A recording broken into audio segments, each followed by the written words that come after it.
ございます。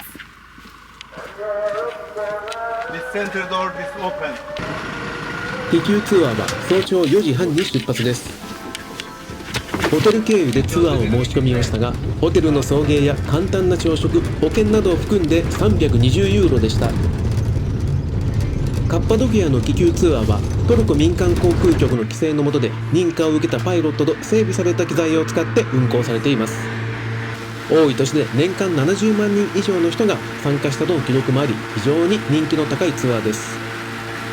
まだ辺りが暗くてクリアに映っていませんが、こちらが我々が乗る気球です。いよいよ火が入りました。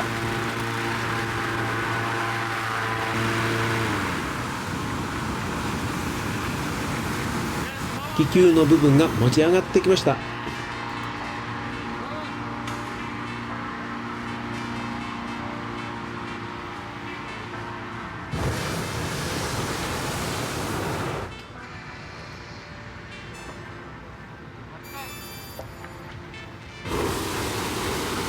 Japanese.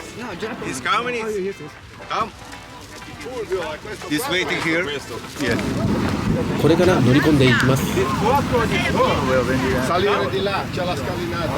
He's waiting here. This three person in. この枠の中に乗り込んでいくようです。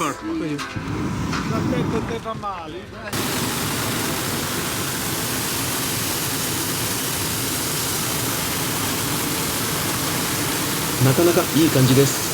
Salim abi gönderebilir onu buraya. O tek gönderebilir. No. This group is half. No. カゴの部分が私の胸の高さほどです。なので小さなはしごを使ってこんな感じで乗り込んでいきます。 Good morning, listen to me. Yes, listen to me everybody. Köşeler dinlesin. Şu köşe dinlesin. Köşeler dinlesin. 全員が無事にカゴに乗り込んだところで説明が始まりました。 Listen to me.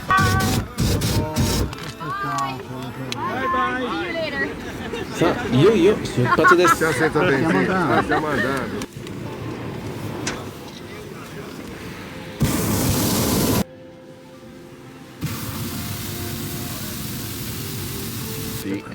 カッパドキアでの観光用熱気球ツアーが始まったのは比較的最近のことです。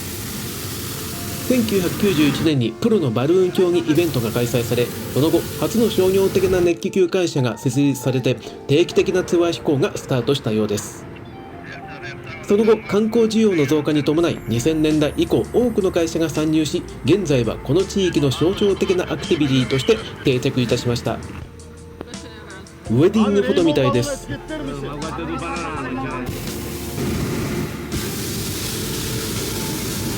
今日は天候が良かったので気球ツアーは予定通り開催されましたが、天候不順や強風の日は当然ながら出発がキャンセルされます。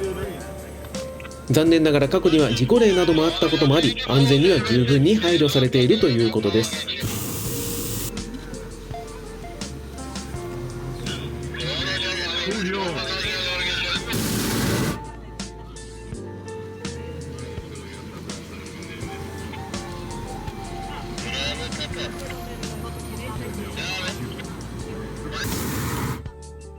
昨日のウチヒサール城も向こう側に見えています。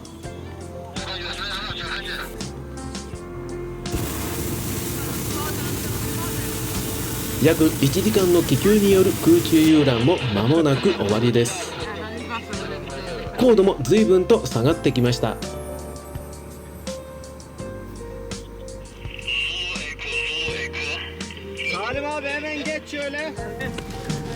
地上に着陸しました。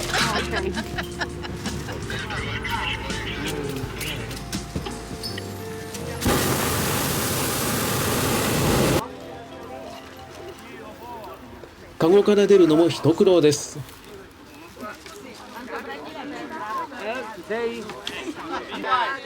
私は飲みませんでしたが、最後はみんなでワインで乾杯です。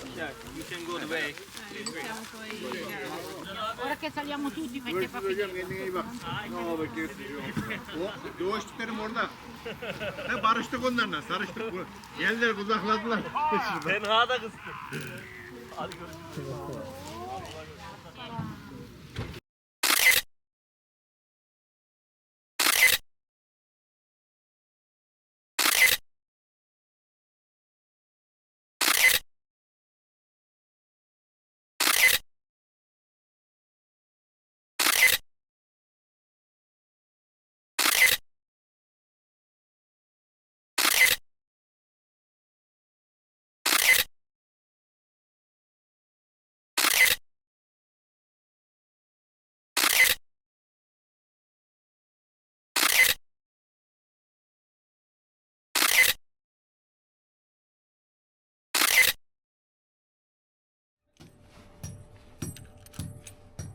さて、それではいよいよカッパドキアとお別れをして出発します。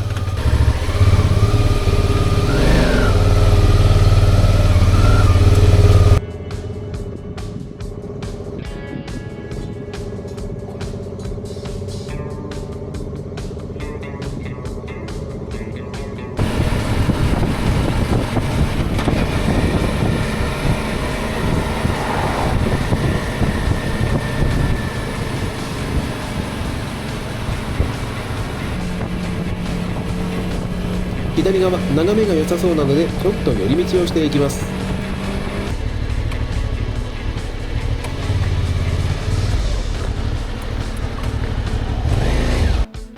ここはカッパドキアで最も有名なパノラマ展望場所で、ギョレメの街と周囲の渓谷や奇岩を一望することができます。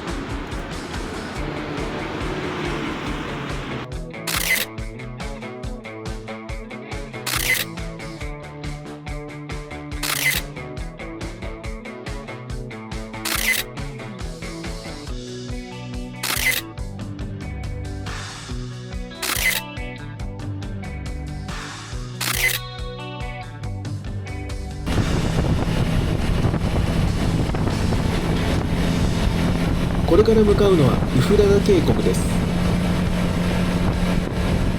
ウフラガ渓谷はカッパドキアから 90km ほど、車なら2時間もあれば余裕で行くことができるところです。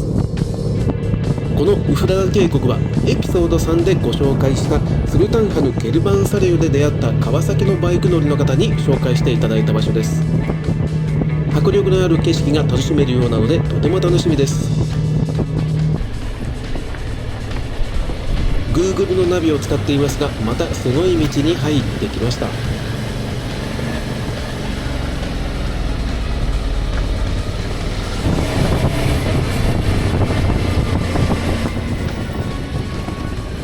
正面、ロバが2頭歩いているのが見えます。Google は時々主要な幹線道路から外れた道を案内してくるのですが、正直走りながらすごく不安になってきます。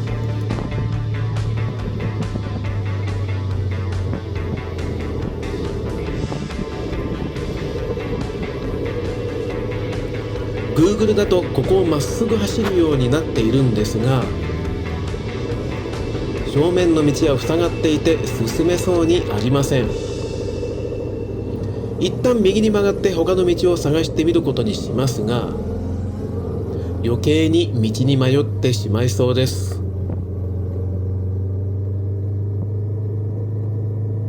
いや、正直これは本当に困りました。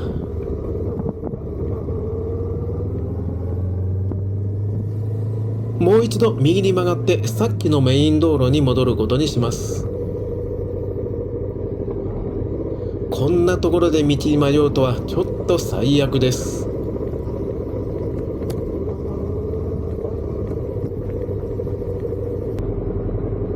どこか迂回できる道があるのか聞き込みをしてみます。なかなか言葉が通じないところではあるんですが、この優しそうなお父さん、なんとなく分かってくれたみたいです。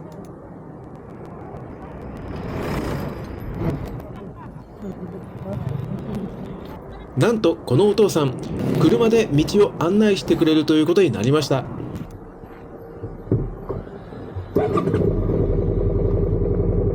このお父さん、もう親切すぎます。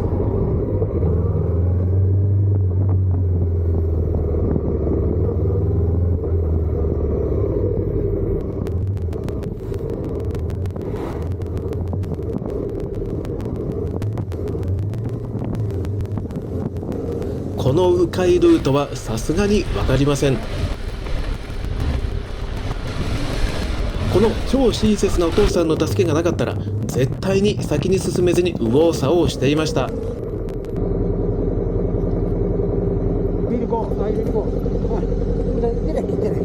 正直なところお父さんはトルコ語で話してくれていてほぼ理解できなかったのですが、お互い身振り手振りのやり取りで十分に会話ができました。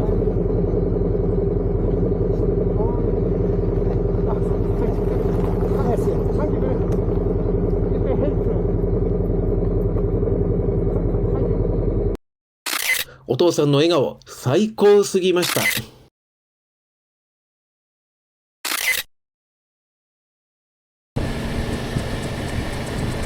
それにしても先ほどのお父さん、超親切すぎて感動です。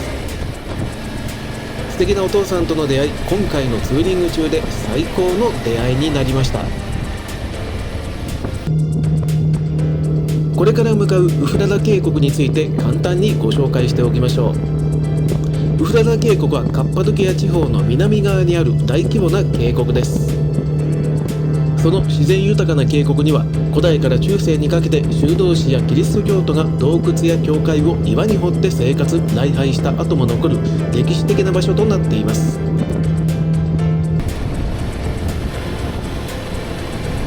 前を走る車が急にスピードを落としました。検問のようです。またパスポートチェックでしょうか。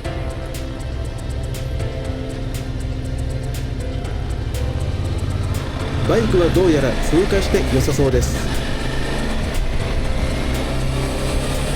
今日は車を重点的に検問する日なんでしょうか。その辺の基準がどうもよく分かりませんでした。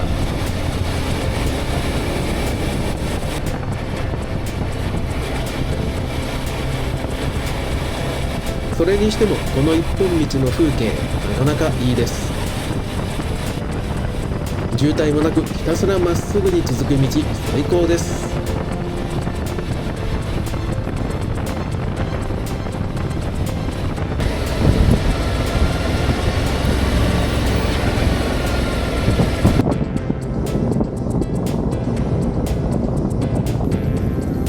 前方左入り口が見えてきました。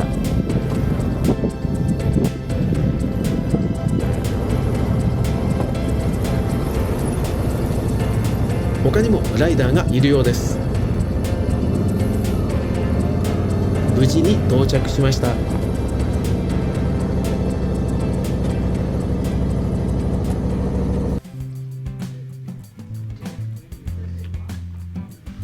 それでは中に入っていきましょう。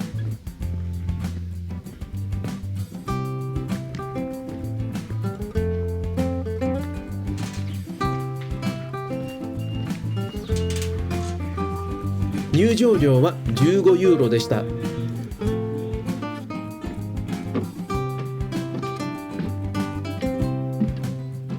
岩肌の険しい渓谷と緑豊かな自然環境がとても印象的です。カッパドキアの乾燥した風景とは対照的です。小気味いい音を聞きながら階段をどんどんと下っていきます。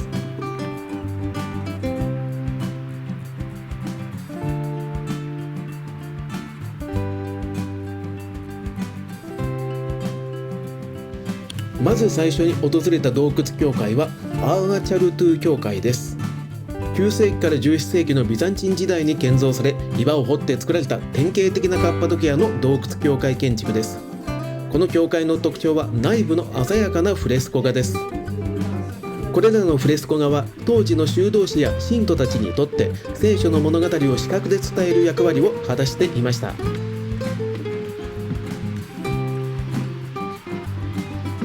では先に進みましょう。ウフラダ渓谷の底までやってきました。メレンディス川が川底を流れ、長い年月をかけて渓谷を形成しました。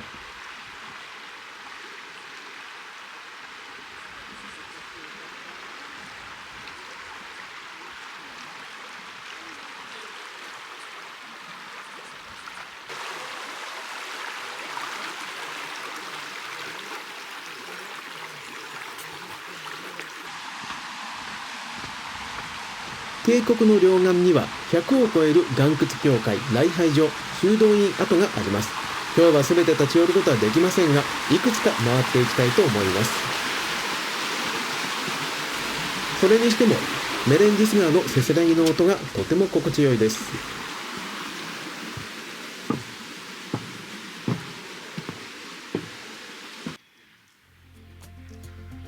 右の小道に入ってユランド教会に立ち寄っていきます。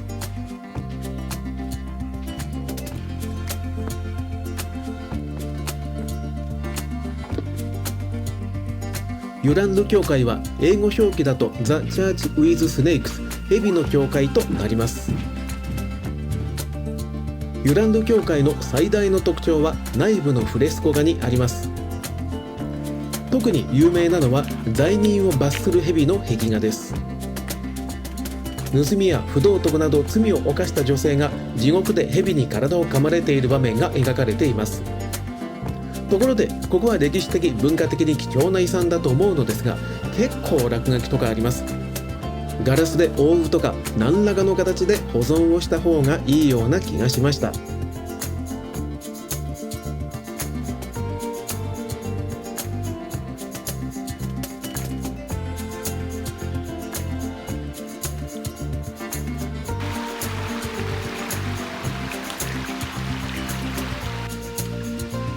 もう一箇所洞窟教会に立ち寄っていきます。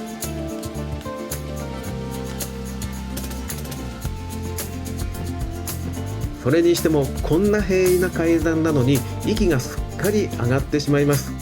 情けないのですが完璧に運動不足です。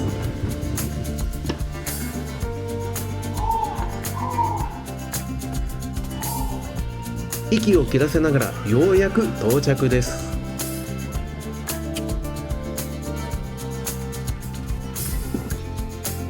スンビュジュ教会は英語表記だとヒヤシンスチャーチ、ヒヤシンスの教会となります。ヒヤシンスの教会とは内部の装飾にある花模様に由来すると言われています。建設時期は10世紀から11世紀のビザンチン時代と言われており、ウフラダ渓谷の中では比較的保存状態がいい教会です。内部には聖書の場面を描いたフレスコ画が残っています。ヒヤシンスの教会というだけあって装飾性がやや強めなのが特徴だと言えるでしょ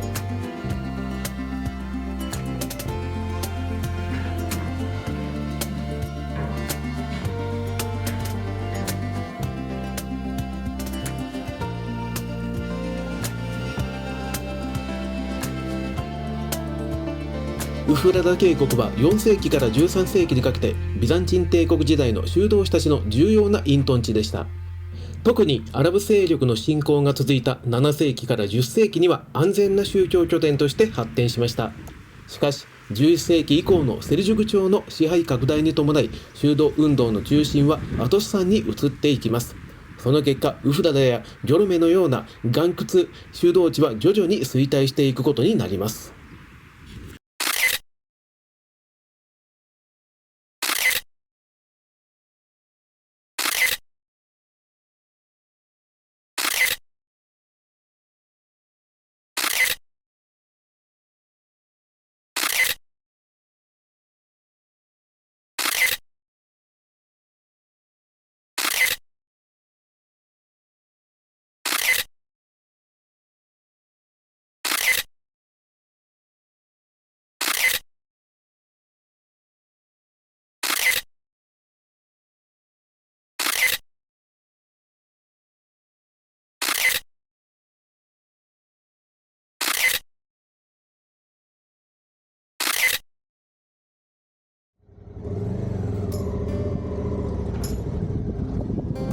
それでは出発します。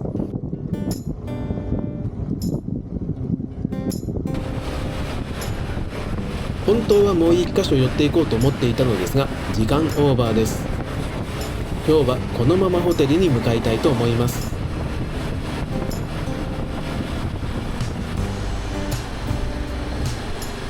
で、途中また渋滞に捕まったりしてカオスの道路を走り抜けていきます。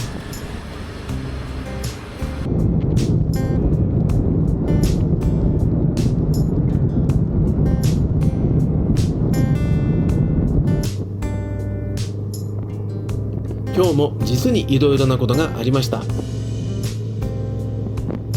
しかし何と言っても途中の町で出会ったあの超親切なお父さんのことはきっと忘れないでしょう。道に迷ってしまったのは最悪でしたが、そのおかげで素敵なお父さんに出会うことができました。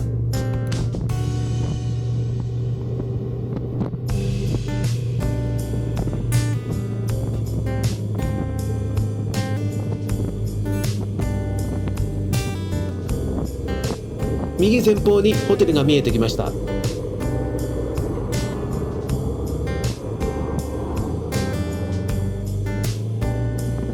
到着しました。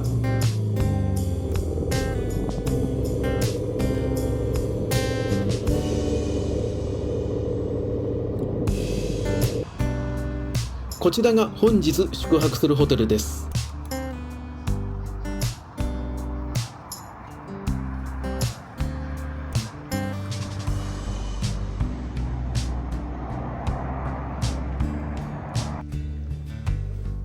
こちらのホテル、最近作られたようでとても綺麗でした。部屋の中もまだ新築のいい香りがしました。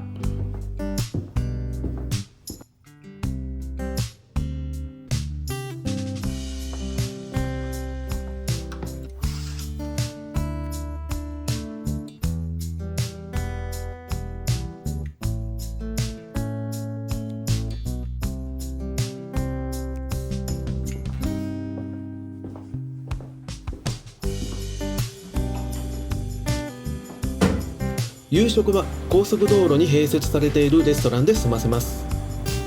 残念ながらアルコール類は一切ないので簡単に夕食を済ませました。